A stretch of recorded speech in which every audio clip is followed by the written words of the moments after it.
Hey folks, well welcome to today's video. You might notice I'm kind of tucked up in the corner of my house here. It's pretty muggy and steamy out, and now it's starting to rain. So anyway, this is where I'm tucked in at. Today I'm going to be trying out a new product that I received. I had some folks contact me and ask me if I'd like to do a review. And I said yes to it simply because it was a product that I wanted to try, and I've been wanting to try it for a while. It's a propane cooking stove, and it comes with some pots and pans. And if you, I've been following these cooking stoves for quite a while. I'm into backpacking. I like maybe not necessarily ultralight backpacking, but I am conscious of my weight in my pack. And I really do like these stoves that don't require fire.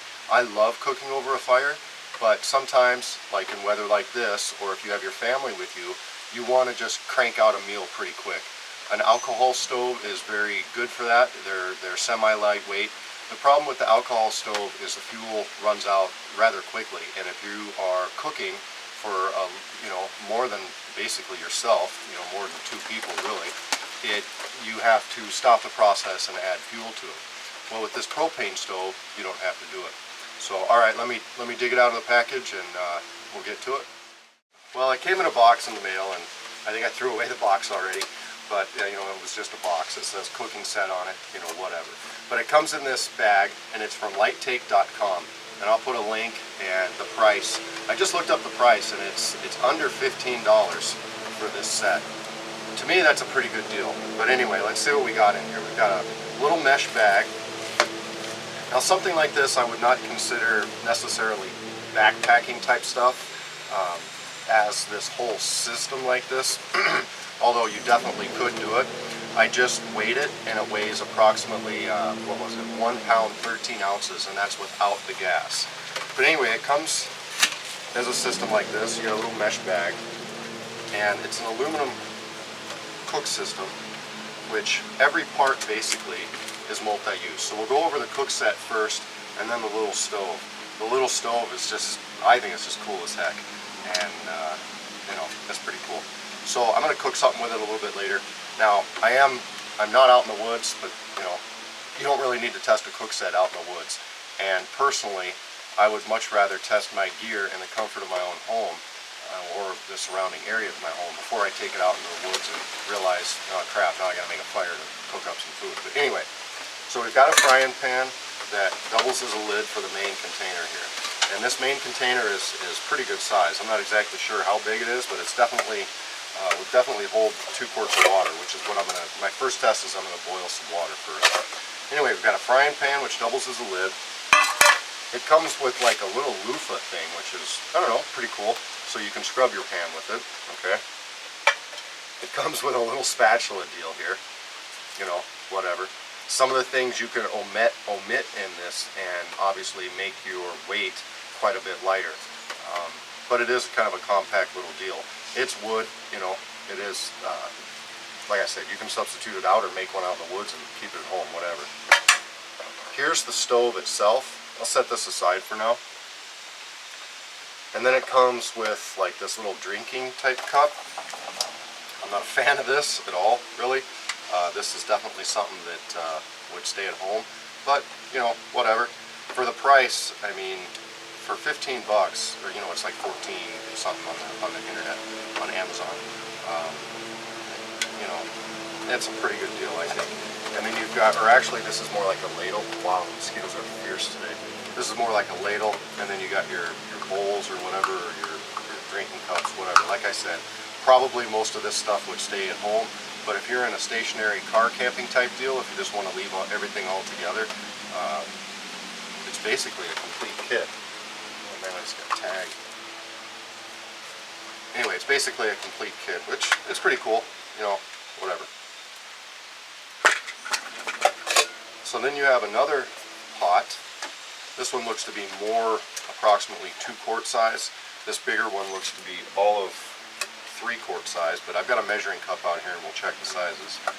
And then for this pot as well, you have a little frying pan, okay, that doubles as your lid. So I don't know, there's a lot of multi-purpose type stuff here. Everything has a purpose and a dual purpose. So I think that's pretty cool. And I want to test, the only thing that worries me about this is the non-stick qualities of it. In other words, am I going to burn crap on this? But whatever. We'll check that out in a minute. So I've got 2 quarts of water right here. I'm going to pour this into the pot. And this actually is more like a 2-quart one. The other one must be more like a 1 quart.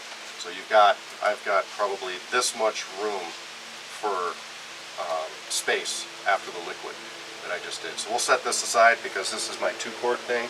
This is what I want to boil with, and just test the time for the boil factor of it. Now let's get into this little stove here. I think it's pretty cool that it comes with this semi-rigid container to hold the stove in. You know, these little things are, you can tell by just looking at it, they're a little more delicate than some of the other things that are out there, like your alcohol stove or, you know, a campfire. But it comes in this little protective case, and this is it right here. Now it doesn't come with any instructions, but if you just kind of look at it, you can kind of tell what the different things do. I mean, you can tell these are the little legs that support your pot, okay? And then it's got little levers that flip over to give it just a little more stability, okay, for your pot. So here's a close-up of it.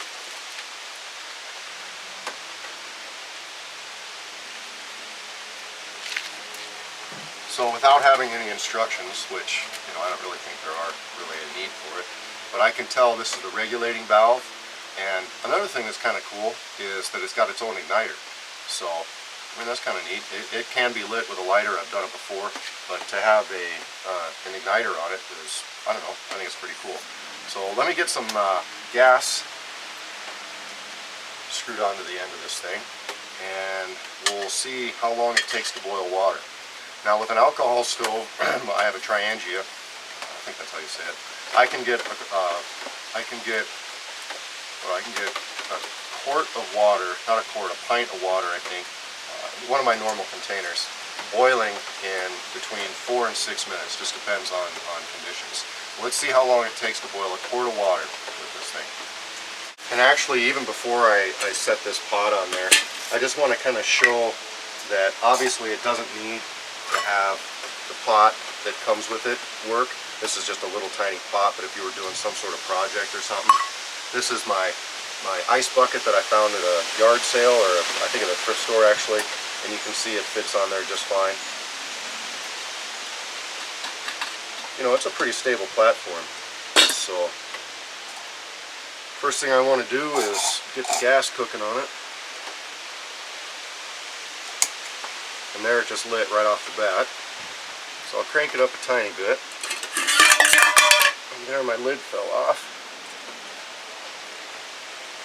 But that's okay if it's not super tight fitting. If you get a tight fitting lid, sometimes it, you know, on a little tiny platform like this, you go to yank off your lid and it can kind of be a pain in the butt sometimes.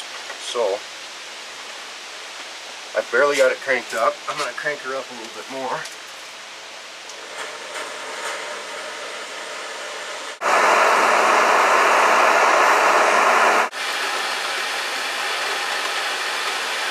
And there we've got a boil right there. I definitely consider that a boil. That's good enough for me. Now she's really taking off.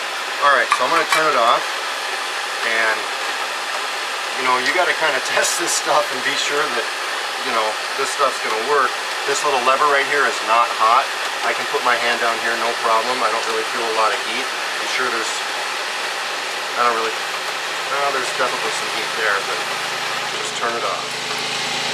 Alright folks, well I moved into my garage. It's a lot easier for me to do this kind of stuff on my workbench. That way I don't have to kneel down on the concrete. But so far what we've found is that it obviously boils water, right? It'd be pretty ridiculous if it couldn't boil water. One thing I noticed that I was testing as well was how fast does the unit cool down. Now I barely turned off the stove, went inside and grabbed a couple eggs, whipped them up, and then came out here, and the stove is cool now to the touch. I would say it was approximately 2 to 3 minutes, and it's cool to the touch. So that's kind of a cool deal for me. Now what I want to do is I want to kind of test out the regulator on the stove and see if I can cook eggs in one of the pans. Now inherently with something like this, it's got a real direct hot flame right in the middle. So if I can regulate it down and stir and make scrambled eggs out of it without it burning like crazy on the pan, I'm going to be pretty happy about that. Another thing I want to test is how easy, if I do burn the eggs on there, because you know sometimes stuff happens, how easy are these pans to clean? And you know, it's kind of cool, they got a rubber coated handle, but I have a feeling, you know, I'm not 100% sure, but I would think that this is some sort of coating on here, on this aluminum. And one thing that I did, and yes it is because I can see it's got a little tiny scratch in it, but one thing I did is I whipped up the eggs in the little pan, and I purposely used a metal fork. That's how I whip up my scrambled eggs. And I banged it on the pot just like you normally do when you're whipping up eggs. And I wanted to see if that would affect the pot, like, you know, if you were to do that to your wife's favorite Teflon pan, she'd beat you upside the head with it, right? You only use wooden utensils or plastic utensils for a coated non-stick type surface like that. Well, I took that fork and I whipped it up, and I didn't see any scratches on there, and you know, we'll see. Anyway, I'm gonna put a little olive oil into a pan, get that heated up a little bit, and make myself some scrambled eggs, see how it works. I've used it probably, it probably doesn't look like it, but I've probably used it 4 different times now, and it always has lit on the first strike, so I think that's pretty cool. One thing I did notice is when you have the handles extended on this frying pan, you can't put it like right in the center without putting something in it. In other words, the balance is off. But I just move it to the front like that.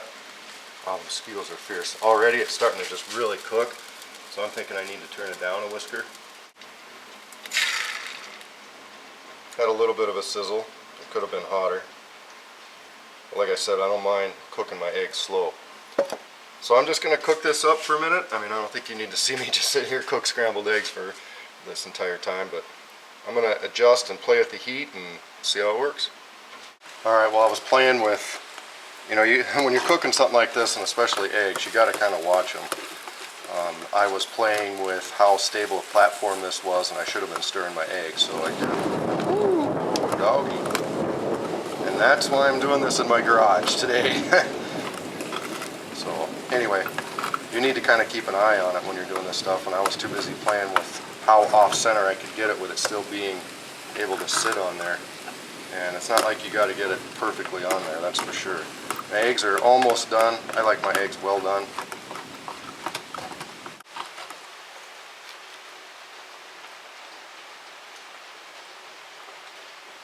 Yep, they taste like eggs.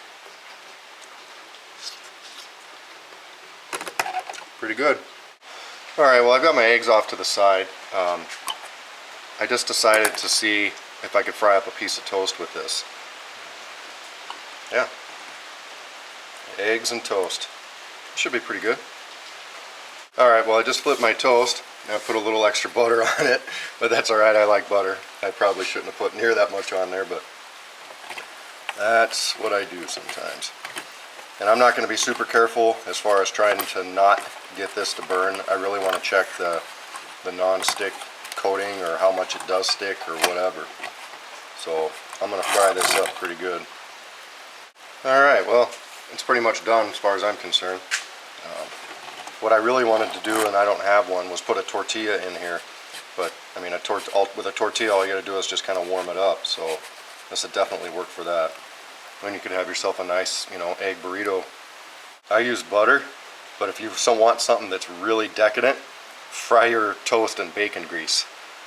It's not for everyone, but man, I like it.